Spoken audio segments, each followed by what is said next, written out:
Representative Shelia Stubbs went through her second of 3 rounds of voting, seeking confirmation as the Dane County Director of Human Services tonight. Good evening. Thanks for joining us at 10. I'm John Stofflet. A second committee has now voted against the representative's confirmation.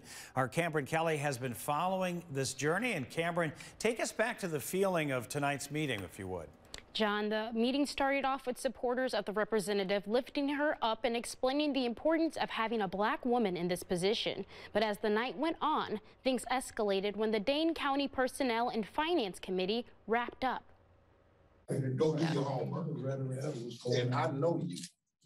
What would this? The emotions of the representative's supporters heightened when hearing the Personnel and Finance Committee's final vote of denial. All those in favor of a recommendation of denial to the full county board, please signify by stating aye. Aye. Pastors, community leaders, and colleagues expressed their support. CEO of one city school says the committee does not comprehend the needs of people of color. You don't understand that. You didn't understand the activism that was happening right in front of you. These people are afraid of who you're going to put in that office. District 32 Supervisor Mike Caire says there were multiple reasons he voted against Stubbs. The director position oversees a staff of 800, and Caire says Stubbs has not worked with over 8 people at a time. I'm concerned about management experience. The question I asked showed that Representative Stubbs has two staffers and some interns, adding up to 8.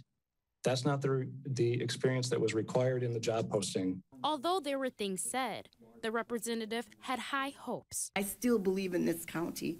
I still believe in the state. I still believe in people. I still want to continue to work. And so I want you to hear my heart. Dane County Executive Joe Parisi says at the end of the day, the representative is qualified for this role. If certain county board members decide after giving her a fair chance that they disagree with me, that's up to them.